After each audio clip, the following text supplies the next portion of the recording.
Oi pessoal, sejam todos bem-vindos a mais um vídeo do Direito ao Ponto. Hoje o tema, gente, é mais que especial, porque dia 2 de abril a gente comemora o Dia Mundial do Autismo. E aí esse mês é o chamado Abril Azul, que é o mês de conscientização de toda a comunidade, para que a gente tenha uma sociedade mais inclusiva, menos preconceituosa em relação às pessoas com autismo. Para falar desse tema, a gente está aqui com a grande amiga, né, que também já esteve aqui no programa, a doutora Paula Marcula, que é secretária da Comissão de Direito Médico e da Saúde da UB Petrolina, e ela é também especialista nessa área médica e da saúde. Doutora Paula, sempre um prazer, viu? Prazer todo meu estar participando mais uma vez aqui do programa, né? E a gente não poderia deixar de falar no Abril Azul. Eu atuo, né, muito na área em proteção aos direitos das pessoas autistas. Então, o mês de abril é um mês da gente trazer para a sociedade os direitos e também trazer informações para as pessoas que são TEA a respeito dos direitos que tem para poder cobrar da sociedade, para poder cobrar dos órgãos públicos, né, esses direitos, e então a gente não poderia deixar passar o mês de abril sem estar tocando um assunto tão importante. Exatamente. Então, o que é que a gente pensou para hoje? Nós vamos falar sobre as principais dúvidas que os pais de crianças autistas têm em relação à escola, em relação ao plano de saúde, que são coisinhas assim que hora ou outra dá uma enganchada aí no meio de campo e os pais ficam às vezes sem saber como agir.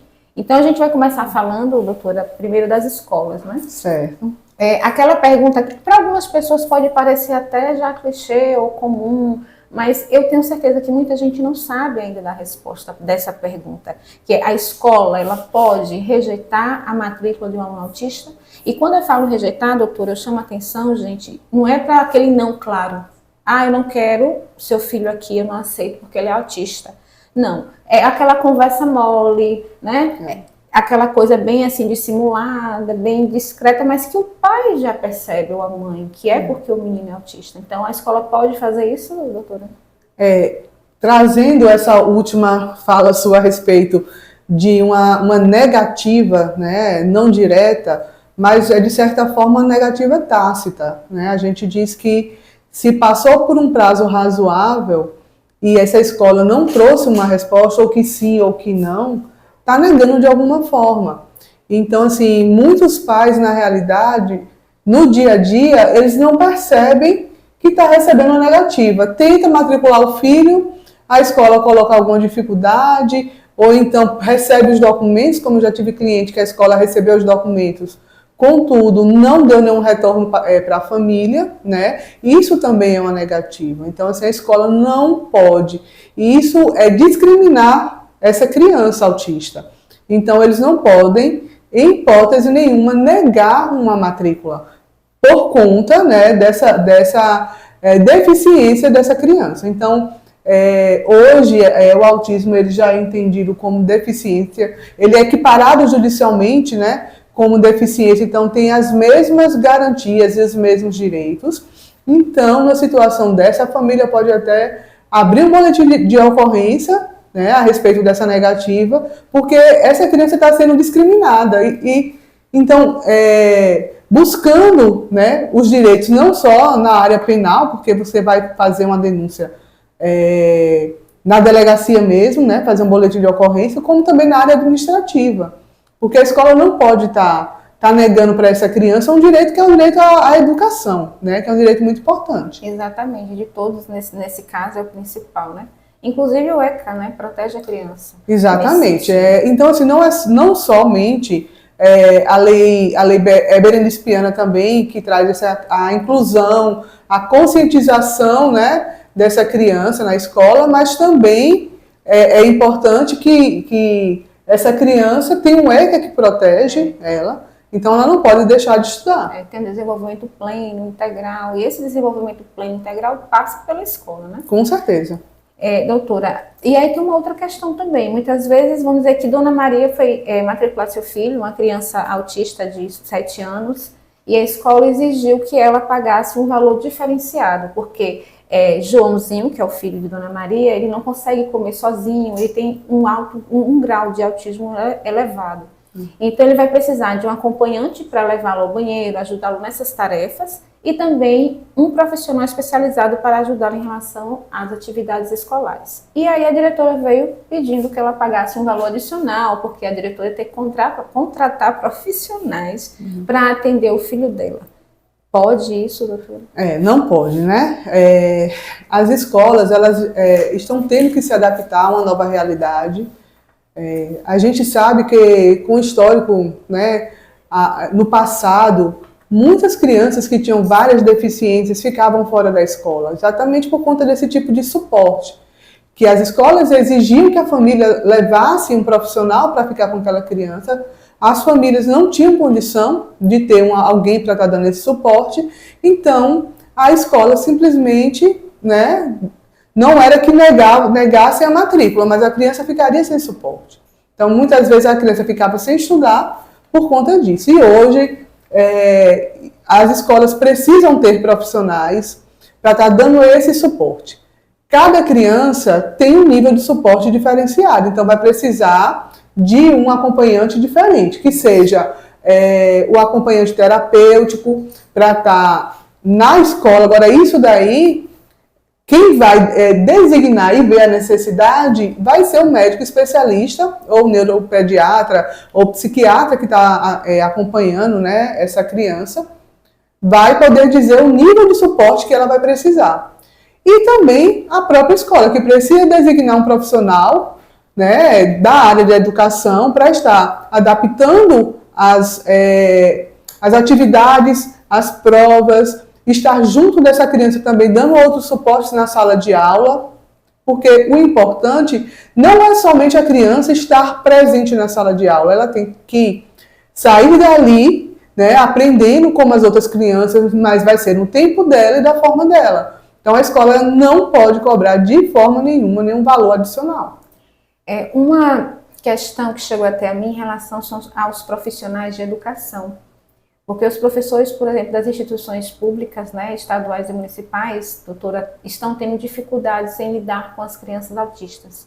Eles não recebem nenhum tipo de formação, inclusive já chegou a ser solicitado profissionais especializados para trabalharem com as crianças autistas na rede estadual, mas o pagamento é baixo, as pessoas não aceitam, e existe uma limitação, existe uma cota, uma quantidade de profissionais que eles contratam. Eles não contratam profissionais de acordo com a quantidade de alunos. Mas pode ter 20 alunos autistas na escola, eles só contratam 10 profissionais, ponto.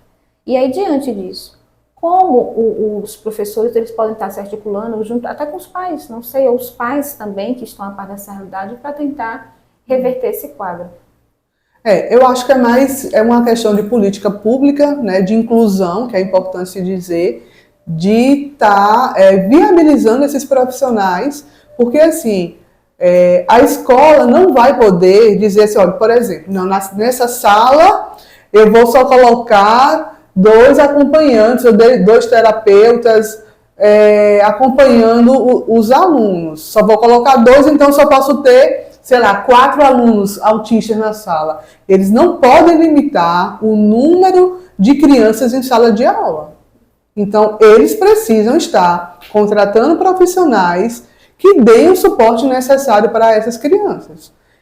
O que se pode estar fazendo, eu acho que com relação aos profissionais é mais complicado, mas a própria família dessa criança estar presente na escola, vendo se existem profissionais que consigam dar um suporte, né, para aquelas crianças que estão, né, que precisam do suporte ou do acompanhante, né, ou do auxiliar educacional, para poder cobrar, e tem que cobrar mesmo, isso é um direito da criança, então a família tem que cobrar junto à coordenação da escola, junto à Secretaria de Educação, se for uma escola particular, junto aos diretores das escolas também. Então, assim, os pais precisam estar atentos, porque não é pelo fato da criança estar na escola que está tendo também uma evolução, então tem que estar acompanhando realmente, e que tem que cobrar, eu acho que é mais a família mesmo, né? Inclusive, os pais podem se agrupar. Sim, e buscarem juntos. Existem muitas associações aqui na nossa região, né? Que são associações que acolhem esses pais, que acolhem essas famílias. principalmente aquelas que teve um diagnóstico há pouco tempo e não sabem ainda dos direitos que seus filhos têm. Então, assim, não estejam sós. Busquem apoio, busquem ajuda dessas instituições que acolhem vocês e ajudam vocês no dia a dia a estar conseguindo sobrepor essas dificuldades, né? Exatamente. Inclusive, gente, na descrição desse vídeo eu vou colocar algumas associações para que vocês possam, né, estar entrando em contato e buscar essa ajuda. Então, da mesma forma que não é coerente, não é permitido, na verdade, embora façam, as instituições limitarem a quantidade de profissionais que vão atender as crianças, os alunos autistas, também não pode ter limite. Por exemplo, uma escola particular não pode dizer, eu não vou aceitar mais, a gente não aceita mais criança autista, porque nós já temos aqui 10 crianças autistas na escola. Isso pode ou não pode limitar? Não pode limitar. Não pode limitar porque, da mesma forma, está negando essa criança, né, o direito à educação e ao estudo. Então, não pode limitar, não. Uma pergunta que chegou até mim, eu fiquei bastante curiosa, né, com o pensamento, né, o que passa na cabeça das pessoas, mas é bom que elas se expressem. Eu sou obrigada a colocar um filho autista na escola, porque, por exemplo, a mãe de baixa renda com um filho autista de um grau elevado, a criança fica agitada com frequência, para andar de ônibus é difícil com a criança, ela se agita, diz que até para levar para atendimento médico. Então, assim, ela acredita que o filho não vai desenvolver, não vai aprender. Então, ela disse assim, eu sou obrigada a colocar meu filho na escola? Eu acho que colocar o filho na escola, independente do nível de suporte, que seja nível 1, 2, 3, independente do nível de suporte, também é uma prova de resiliência dessa mãe, mas de amor por essa criança. Essa criança, ela vai crescer isolada, ela vai crescer fora de um contexto, ela precisa estar inserida na sociedade. Não é porque ela tem um nível de suporte maior que você tem que tirar ela da sociedade porque ela precisa, vamos supor, dá mais trabalho, como você trouxe. O incrível é que quando essas crianças conseguem estar inseridas nas escolas, tendo esse apoio com esses profissionais, melhora consideravelmente todo esse quadro que até então a mãe entendia como era muito trabalho. Ela percebe que a criança vai estar mais feliz, ela vai conseguir socializar, se alimentar melhor, responder melhor, estar mais calma, mais tranquila. E sem contar a própria mãe, porque os cuidadores adoecem também. Então imagina aquela mãe o tempo todo só com a criança dentro de casa, sem, né, é impossível. Sem a rede de apoio. A mãe não adoecer também. Então a mãe precisa da rede de apoio, assim como a criança também. Então é importantíssimo, é uma prova de amor que você vai estar dando para o seu filho, é exatamente levando ele para a sociedade, para ele conviver com a sociedade.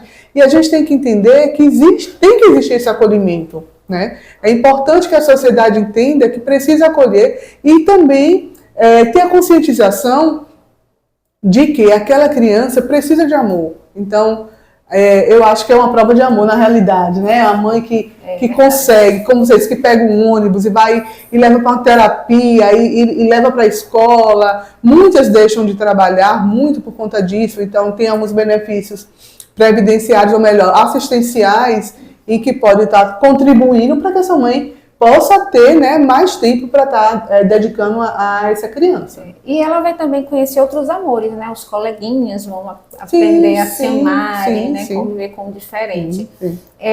Doutora, a criança, falando inclusive dessa questão da assistência, né, que a mãe pode chegar a ter por parte do governo, toda e qualquer criança, toda e qualquer pessoa com autismo, ela tem o direito a BPC-LOAS ou existem algumas exceções?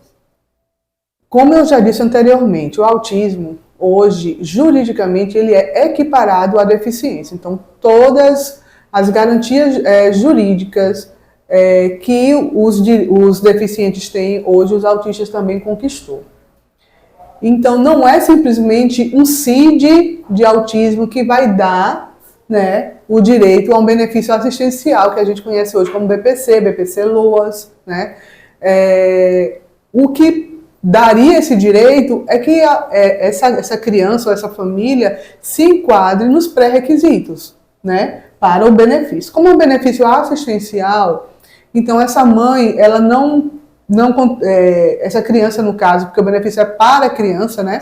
Então, assim, para a criança autista, ela nunca ter contribuído para o INSS, que é o caso das crianças, ver a questão da renda, o laudo médico é muito importante, porque nesse laudo médico é que vai dizer o nível de suporte que essa criança precisa, né? Por sinal, depois vocês entram nas minhas redes sociais, que lá eu tenho um vídeo explicando exatamente o passo a passo e todos esses pré-requisitos necessários para você ter direito ao BPC Loas, né?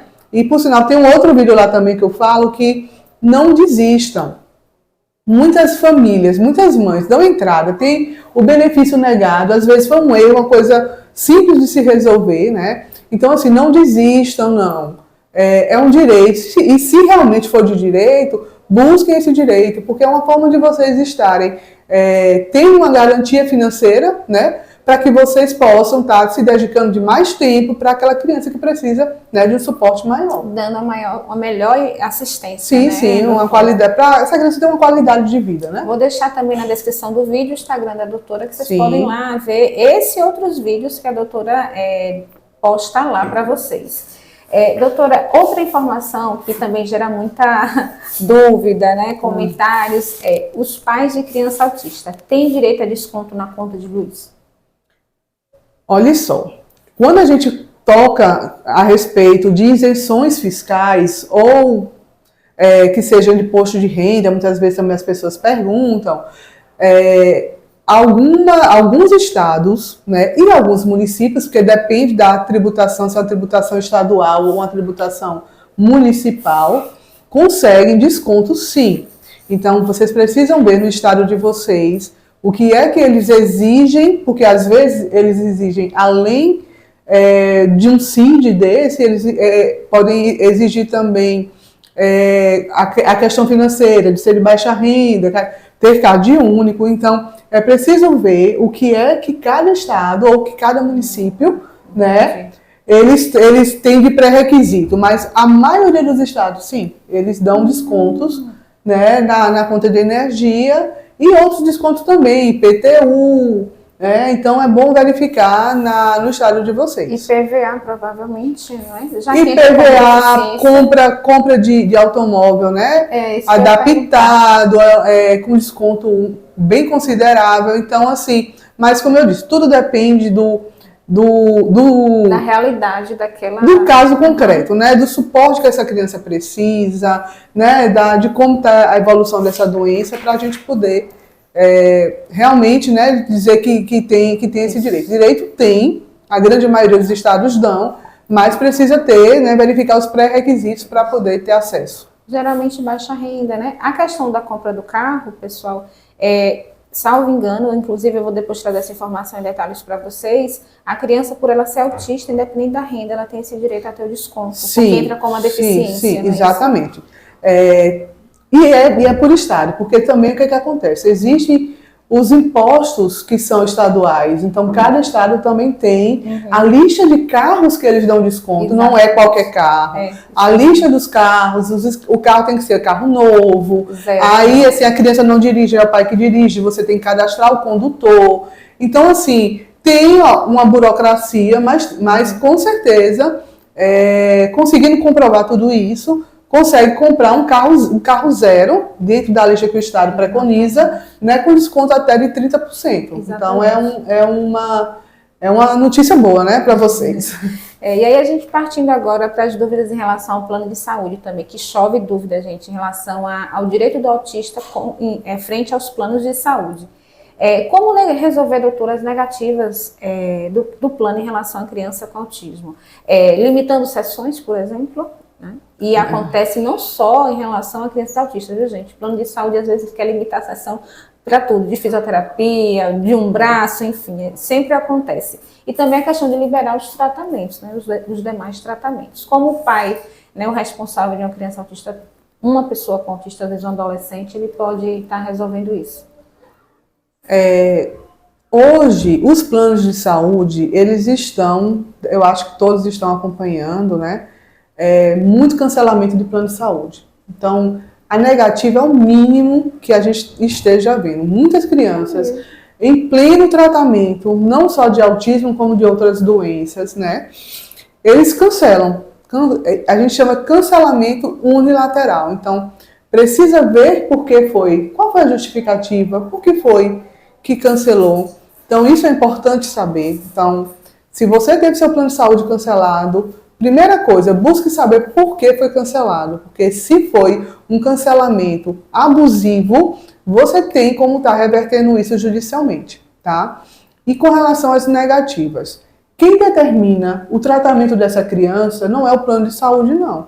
É o médico, é a médica, pediatra, neuropediatra, psiquiatra que acompanha aquela criança. Então, esses profissionais é que vão dizer que nível de suporte aquela criança precisa. E outra coisa, muito cuidado, muita atenção. Como eu falei, existe uma negativa tácita. O que é isso? Você dá a entrada e passa 15, 20, 30 dias e nada do plano lhe apresentar um profissional, nem agendar aquele tratamento. Então, isso é uma negativa tácita. Então, é importante saber que o plano não pode determinar, né, o que é que a criança vai fazer, que tipo de terapia. Outra coisa com relação ao autista especificamente. Muitas solicitações, eles solicitam, por exemplo, uma psicóloga que trabalha com abordagem específica, TCC, ou autismo que é com TEA, que a neuropediatra ela vai pedir que seja um profissional que seja especialista em aba. Se o plano lhe oferecer um outro profissional, não está atendendo a necessidade do seu filho, não está atendendo a solicitação médica. Então, isso é negativa também. Então, assim, não é o plano que vai determinar, não. Quem vai determinar o tempo necessário, a quantidade de sessões, as qualificações dos profissionais, são os médicos assistenciais que vão atender essa criança. Nesse caso, doutora, quando o plano não tem, por exemplo, um profissional especializado solicitado pelo médico, ele tem que procurar um profissional especializado, mas não pode deixar de dar atendimento. Não pode deixar de atender e alguns planos estão até reembolsando, né? A família faz o atendimento, paga a consulta, pelo exame, enfim, pelo tratamento, e o plano de saúde está fazendo um reembolso, precisa fazer esse reembolso, já que ele não tem credenciado na sua rede, né? Aquele profissional. Inclusive, doutor, em relação à demora, vamos dizer até que tenha um profissional especializado para atendimento que os médicos solicitam em maior frequência para as pessoas autistas. Então, a demanda é muito grande, tem uma fila muito grande, não dá para esperar. Sim. Pode também procurar um profissional em uma rede particular, numa clínica, no hospital, e depois pedir o reembolso. O fluxo não é ir procurar imediatamente, né? Uhum. Tem que solicitar primeiro do plano, né? Para depois você nem solicitar do plano, você não vai ter nem como pedir esse reembolso. Então, primeiro tem que vir a solicitação do plano, passou pelo prazo, né? Em que você... E assim, olha, entra na fila, aguarda, vê que realmente demorou bastante, aí procura aí procura o profissional para pedir pedir um reembolso depois do plano. Mas olha só, é importante também vocês procurarem o serviço social dos planos de saúde de vocês. Porque muitas demandas está se conseguindo resolver através do serviço social do plano de saúde, né? E até antes de estar procurando um outro, para ter aquele desconforto de ter que pagar e depois esperar por um reembolso. Então, assim, procure o serviço social dos planos, que eu tenho, assim, muitos clientes que têm conseguido resolver. Dentro mesmo do próprio plano, administrativamente, com o profissional de assistência social, né, que o próprio plano fornece. Doutora, o plano de saúde ele é obrigado a bancar a medicação? Depende. Para essa pergunta a gente diz depende, né? Medicamento é muito específico, né? Não é todo medicamento, mas alguns medicamentos sim. Tem que verificar se está dentro do rol da ANS, e se não estiver dentro do rol da ANS, também tem outras possibilidades. Então, é uma situação que tem que ser avaliada, né, o caso concreto, né, mas existe essa possibilidade sim. Entendi. E vamos imaginar que Joãozinho, né, a mãe conseguiu colocar ele, aquela criança autista com grau elevado, no plano de saúde, né, está recebendo LOAS, enfim, aí conseguiu. Mas aí, essa dificuldade que ela tem de andar com ele, que ele se agita muito, ele não consegue ficar muito tempo quieto, então vou para o atendimento, tem 5 crianças na frente, e as mães, enfim, atendimento domiciliar é possível? Não, é assim, porque se a gente for passar, né, pensando dessa forma, toda mãe vai achar que seu filho precisa porque vai ter essa dificuldade. É inquieta, né? e toda mãe Porque vai querer. é deficiência. Eu tinha uma cliente, não era nem uma cliente, né? Uma pessoa que me procurava sempre para tirar dúvida e ela sempre queria que eu dissesse que autista tinha mais direito do que as outras deficiências. Judicialmente, juridicamente, melhor dizendo, não tem. Deficientes são deficientes, as prioridades são outras, né? Que tem uma escala de prioridade, óbvio, né? Mas eu não posso dizer que o autista tem que passar na frente de outra deficiência, né? Eu não posso passar, melhor, dar esse pressuposto, não. E a questão do atendimento domiciliar, quem vai determinar é o médico assistencial. Entendi. Se o médico verificar que precisa, não pelo autismo, mas por outras situações específicas, níveis de suporte, a condição específica daquele paciente, o médico, no laudo, aí o médico ele vai solicitar que seja feito algum tratamento específico em domicílio. Entendi. Agora, mas porque a mãe quer não. A mãe quer não. Entendi. Senão toda mãe ia querer, né? Então, eu ia inventar, né? olha, ia criar uma situação, porque ele faz isso, eu não aguento, e aí, né? Mas seria mais infelizmente prático. não. Então, o que pode ser feito é sempre pedir ao plano para estar agendando para profissionais próximos à residência dessa criança. Isso daí você pode estar solicitando sim, mas em domicílio só com requisição médica mesmo. Entendi. Se o medicamento, para a criança que é assistida pela rede pública, né, criança com autismo, o medicamento não está na lista do SUS, e aí, como é que resolve? Depende também. Né? É porque assim, o que acontece? Nós temos o programa de medicamentos essenciais, que seja na esfera municipal ou na esfera estadual. Muitas vezes, esse medicamento não é contemplado no elenco de medicamentos do município, mas é do estado, né? Então, vocês precisam estar verificando nas secretarias municipais e nas secretarias estaduais se aquele medicamento, né, está disponível. O que é que a gente tem? Nós temos protocolos clínicos e diretrizes farmacêuticas do estado, por exemplo, que dentro desse protocolo clínico, de acordo com o CID, o estado disponibiliza. Para autismo, por exemplo, tem protocolo clínico para autismo. Então, de acordo com o CID, às vezes a criança autista ela tem mais de um CID, ela tem o CID de autismo e tem outros CIDs. Às vezes, para o autismo, aquele medicamento que o médico solicitou não está contemplado, mas vai estar para outra patologia. Então, o médico solicita para aquele outro CID.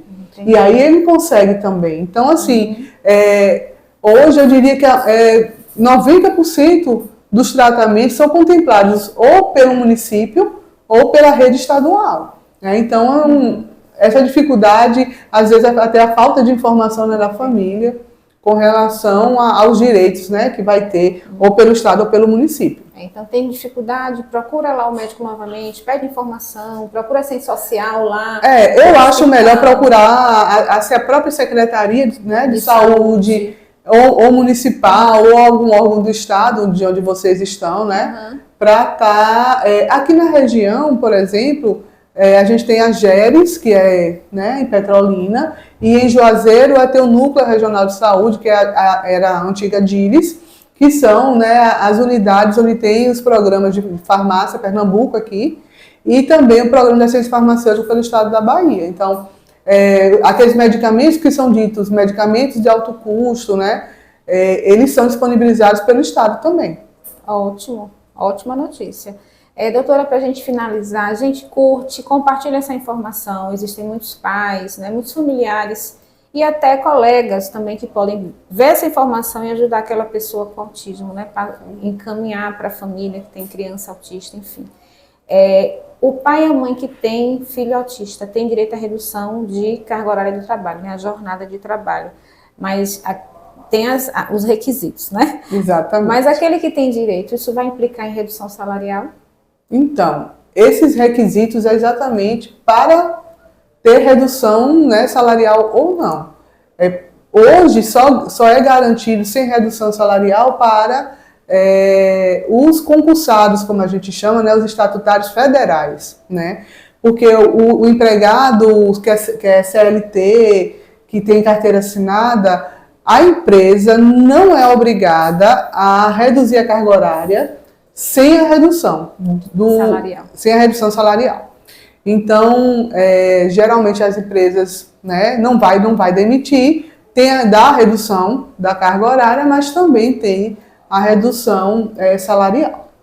Então, alguns estados também já estão avançando, né, para os seus funcionários estatutários ter essa redução também de carga horária sem perda salarial, mas na rede privada, né, não existe essa obrigatoriedade, não. Entendi. Não tem a obrigatoriedade de liberar o profissional e ainda sem um desconto, né? Exatamente. Salarial. Infelizmente, a gente não conseguiu avançar, né? E esse realmente é complicado para o empresário, né?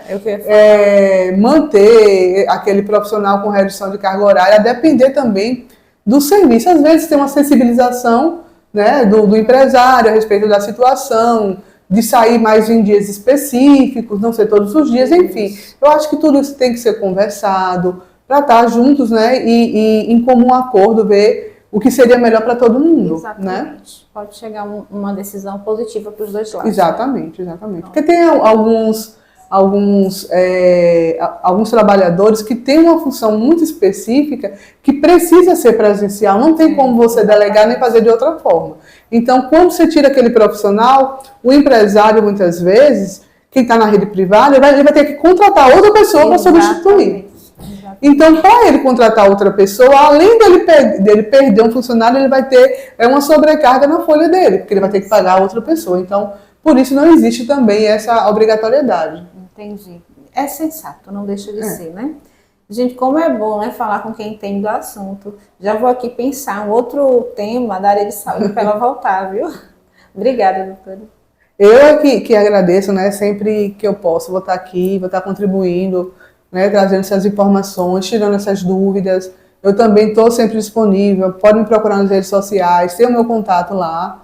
Né? Muitas pessoas me perguntam, me questionam, e sempre que eu posso eu estou também respondendo, dando esse retorno para vocês. Então, obrigada pelo convite mais uma vez, espero que vocês tenham gostado, né? E como é isso, curta aí, manda esse programa de hoje, né, para as pessoas que vocês conhecem, pessoas que têm muitas dúvidas com relação a essa temática, quem tem um filho, quem tem, né, algum parente autista, é bom eles saberem dos direitos que tem também, para poder que essa criança, ou esse adulto também, esse adolescente autista, né, tendo uma qualidade de vida maior, ter uma inserção na sociedade e também, né, livre de preconceito, que isso é mais importante. Exatamente, a conscientização. Exatamente. Né, a favor das pessoas com autismo. Gente, fiquem com Deus e até o próximo Direito ao Ponto. Tchau.